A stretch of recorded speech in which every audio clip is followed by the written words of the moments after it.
Assalamualaikum warahmatullahi wabarakatuh. Rabbi shrahli sadri wa yassir li amri wahlul 'uqdatam min lisani yafqahu qawli.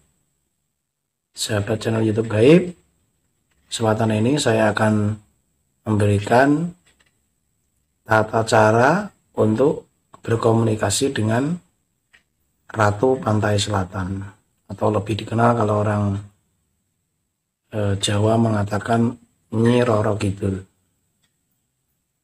Bagi yang baru bertemu dengan saya, silahkan didukung channel saya dengan mensubscribe channel saya dan bagikan ke sosial media sahabat semua. Apabila video ini bermanfaat, silahkan di like. Oke, sahabat, tentu banyak yang penasaran dengan alam gaib ataupun ingin ada yang membuka mata batin, ada yang melakukan ritual untuk menembus alam gaib. Seperti video-video saya sebelumnya, banyak amalan dari cara membuka mata batin ataupun mempelajari sahabat gaib ataupun bagaimana caranya bermeditasi. Tujuannya adalah ingin mencari pencerahan dari Yang Maha Agung, supaya kita tahu kebesaran Yang Maha Mulia Allah Subhanahu wa Ta'ala. Karena kita diwajibkan untuk percaya atau iman. Salah satunya adalah iman adanya alam gaib. Sahabat channel YouTube Gaib, tentunya kalau nanti saya ajarkan ini, tujuan saya bukan membawa Anda menjadi syirik ataupun nanti mencari pesugihan, tidak. Tapi tujuan saya adalah supaya sahabat bisa merasakan bagaimana kita masuk ke alam gaib secara nyata. Kita bisa bertamu atau ditemui beliau, Ratu Pantai Selatan, yang sering diomong-omongkan orang. Dan tujuan yang pertama adalah cuman tahu saja dan mengenal. Jangan dipakai untuk yang tidak-tidak. Kalau ada permohonan, permintaan apa-apa, nanti saya melarang. Apabila dilanggar, itu resiko tanggung sendiri, urusannya masing-masing. Sahabat, apakah caranya untuk melakukan ritual itu? Sahabat, mutih dulu ya. Mutih itu makan nasi dan air putih. Istilahnya kita ini berpantangan ya. Kalau orang Jawa itu tarak ya. Selama 3 hari 3 malam itu kita makan boleh mau berapa kali, tapi nasi dan air putih saja yang dimakan, yang lainnya tidak boleh. Bahkan untuk merokok pun tidak boleh, minum manis tidak boleh, semuanya tidak boleh. Yang boleh hanya cuma 2 tadi, nasi dan air putih. Itu pun harus disterilkan air putih dan nasinya, supaya apa? Tidak ada kontaminasi lagi dengan zat lain atau bau-bau lain ataupun rasa-rasa lain. Oke sahabat, tujuannya ada pembersihan diri. Kita mulai hari Selasa, Rabu, dan Kamis, dan dilanjutkan pada malam Jumat ya. Jadi setelah 3 hari terus malam Jumatnya tetap kita mutih sampai ritualnya selesai ya. Sahabat, nanti setelah pas malam Jumat itu sediakan kembang 7 macam ya, 7 jenis. Itu 2 bungkus ya sahabat ya. Untuk 1 bungkus yang pertama direndam di dalam air kira-kira 1 jam sebelum ritual, dipakai untuk mandi bersih ya, mandi jinabat ya. Setelah itu kita sholat.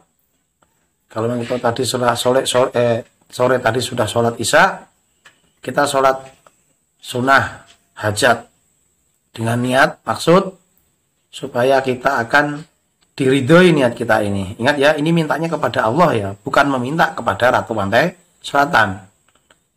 Istilahnya kita dan bangsa jin adalah sebetulnya sama-sama makhluk Allah dan diberikan kewajiban yang sama. Bismillahirrahmanirrahim.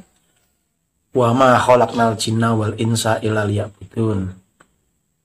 Kurang lebih artinya adalah, dan tidak kuciptakan jin dan manusia melainkan untuk beribadah kepadaku. Berarti kita diwajibkan untuk ibadah beragama Islam, termasuk juga oleh bangsa jin. Jadi kita sesama makhluk hidup ini jangan saling bermusuhan. Mungkin musuh kita adalah setan.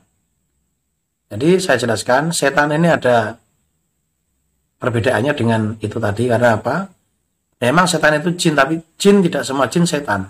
Seperti halnya manusia, ya. Tidak semua manusia ini beriman, seperti itu.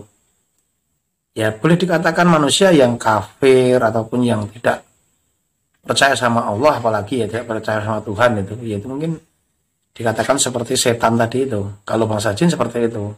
Jadi kerjaannya adalah ingkar dan membuat kerusakan ataupun merusak tatanan kehidupan hidup di dunia ini, sahabat ya.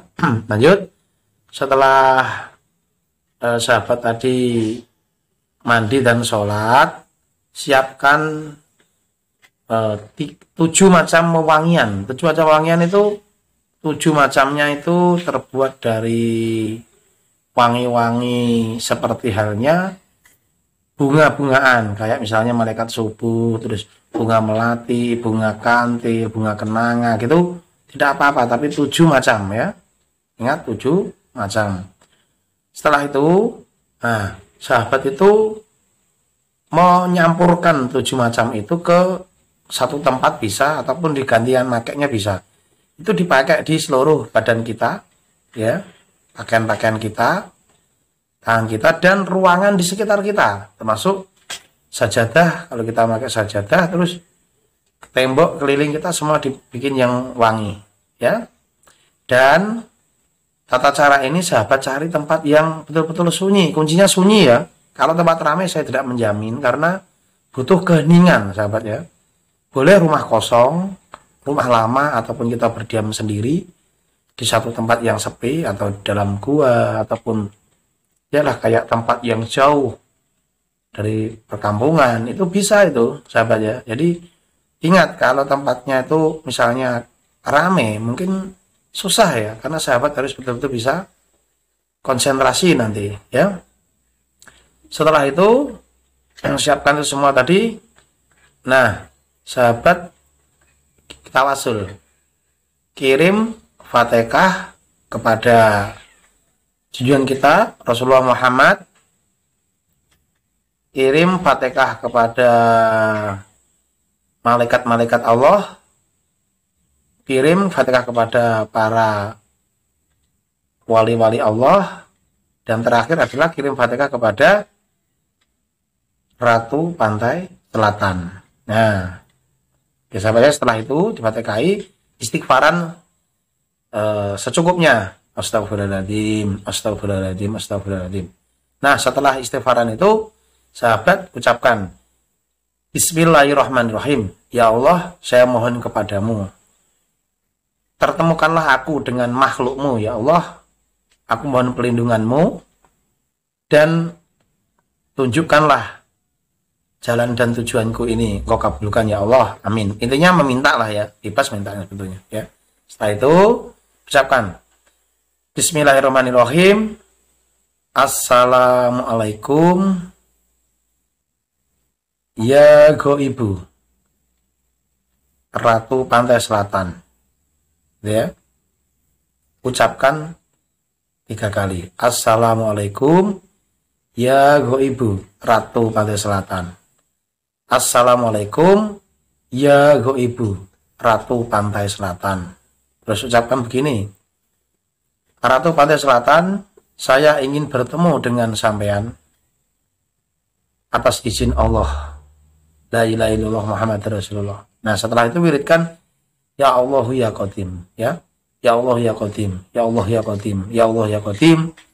Secukupnya ya, boleh 100 kali, boleh lebih, boleh. Kalau bagusnya ajaran guru saya adalah 1000 kali ya. Setelah itu baca ya Goibu, ya, ya wujud, ya goibu ya wujud, ya goibu ya wujud itu. Nah, pas saat seperti itu, ingat harus yakin, jangan ada takut sedikit pun. Pikirannya tidak boleh kemana-mana. Kalau pikirannya kemana-mana, tak jamin tidak masuk.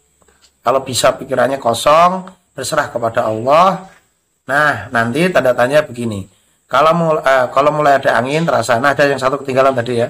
Siapkan lentera ya. Tidak boleh pakai listrik, pakai lentera ataupun pakai lilin, boleh ya. Tadi ada tambahan tadi lupa loh. Nanti kalau sudah terasa ada angin dingin ya, terasa badan kita dingin terus ada kayak angin dan lilin itu goyang-goyang atau api itu goyang-goyang ataupun bahkan bisa mati ya. Jangan takut loh kalau mati, jangan takut ya. Goyang-goyang juga ada apa-apa. Pejamkan mata dengan berserah kepada Allah. Nah, itu nanti dengan sendirinya kalau memang diterima, sahabat itu akan tiba-tiba lupa dengan diri itu, merasa di suatu tempat gitu ya. Merasa di suatu tempat. Kalau yang saya jalankan dulu tuh, saya tiba-tiba merasa seperti kayak di tepi pantai gitu, tapi tidak ada siapa-siapa, cuman saya di situ. Saya sebetulnya yang keluar itu adalah sukma kita ya, yang dia panggil ke sana itu, yang ditemukan oleh Allah tuh bukan raga kita, tapi sukma ataupun rasa kita, batin kita ke sana itu. Nah, setelah itu saya ditemui oleh pasukan prajurit itu. Jadi ngomong dengan saya, apa tujuan Anda ke sini gitu. Dia pakai salam, saya bilang, saya ingin bertemu dengan Ratu Pantai Selatan. Mari ikuti saya. Nah, diikuti saya itu ikut ke dalam kayak dia itu berjalan gitu, kayak agar-agar gitu kan di air itu. Saya ikut sekali saya melangkah tuh saya sudah tidak ingat lagi, seingat saya sudah di kayak pelataran gitu, kayak pelataran sebuah istana gitu. Indah sekali gitu ya. Jadi saya masuk ke dalam. Nah, ingat sahabat, nanti kalau di situ kalau kita ketemu, jangan kita meminta apa-apa ya. Kuncinya jangan meminta apa-apa. Kalau kita meminta, ditakutkan nanti ada efek samping. Kalau kita meminta, dia mesti akan meminta sesuatu kepada kita ya. Jangan meminta apa-apa. Kalau memang kita dikasih, kita menolak. Tapi kalau memang ditolak itu, tapi dia tetap memang berkeinginan, tetap kita dikasih gitu ya. Jadi di situ nanti kita akan diajak ngobrol, apa yang kamu tanyakan tentang dunia atau tentang apa, dia akan menjawab, tentang masalahmu dia akan menjawab. Dan nanti dia akan memberikan suguhan bunga, ya ingat ya, bunga, air putih dan hitam kayak kopi itu. Sampean saya larang untuk makan bunga ataupun makan kopi. Karena kalau makan itu nanti sampean bisa tidak sadar, badannya nanti bisa sehari semalam tidak sadar nanti, kayak orang tertidur itu ya. Lalu dibangunkan nanti sampean jadi bingung jadinya. Biar tadi memang harus pandangan itu dari mulai kayak mana Ki supaya saya tidak makan itu, tidak minum itu. Niatkan dari awal bahwa saya ini nanti ketemu akan minum air putih gitu ya, niatnya ya. Jangan nanti milih apa ya, bahaya itu ya, sudah saya jelaskan ya. Lanjut, kalau kita sudah kenapa tidak makan kembang Ki? Kalau makan kembang payah, bisa sampai tidak pulang nanti. Kalau makan kopi sehari semalam. Jadi pesan saya tidak usah ya. Ada nih cerita sedikit saya tentang ada orang seperguruan dengan saya dulu gitu. Ceritanya begini. Dia itu dikasih tidak mau gitu kan. Dikasih lagi, tawar lagi, diberikan cincin gitu. Cincin yang kayak cincin zaman dulu itu loh. Cincin kayak model zaman kerajaan itu. Bagus sekali. Emas kayaknya gitu. Dikasih sama dia. Diterimanya. Setelah dia sadar ternyata kembali itu setelah salam cincin itu ada di tangannya, benar-benar dikasih gitu kan. Nah cuman dipesan jangan kau berikan orang lain. Nah, pas itu ada ngobrol dengan saya, dia aku dikasih ini panggil dulu dengan saya itu abang. Gimana bang ini? Ayo sudah itu bagian kamu udah, jangan dijual saya bilang. Nah anehnya dia karena sesak itu dites kan ke toko emas, ternyata memang emas itu gitu ya sahabat ya.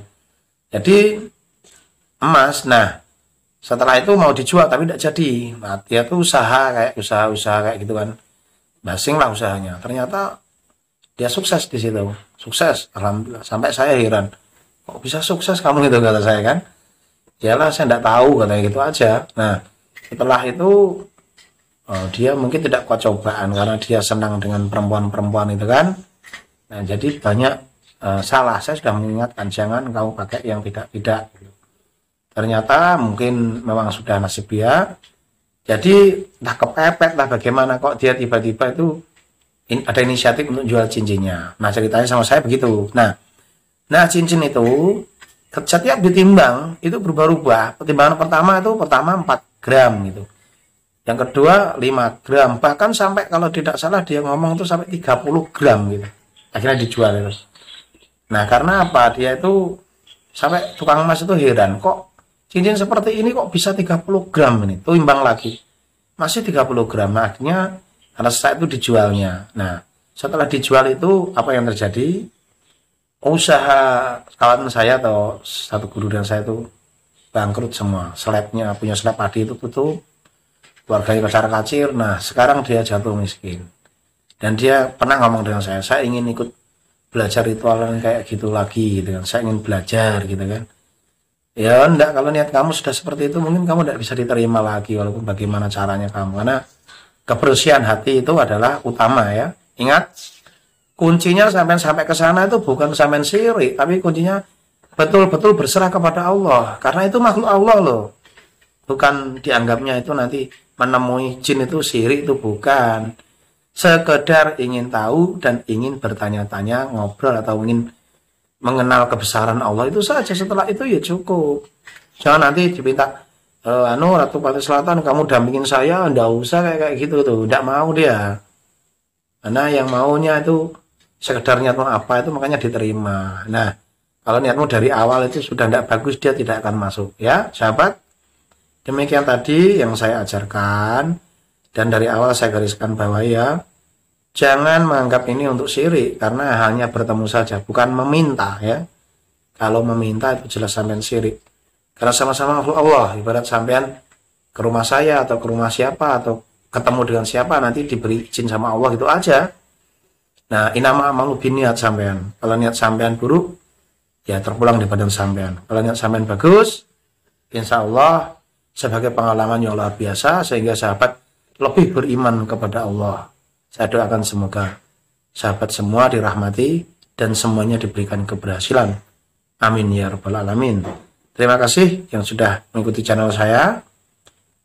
Bagikan ya untuk sosial media Anda biar semua ini tahu. Bagi yang kurang paham silahkan berkomentar di bawah, atau bagi yang ingin melakukan mencoba ritual ini, ingat kuncinya yakin ya, hatinya bersih, berserah saat baca tadi.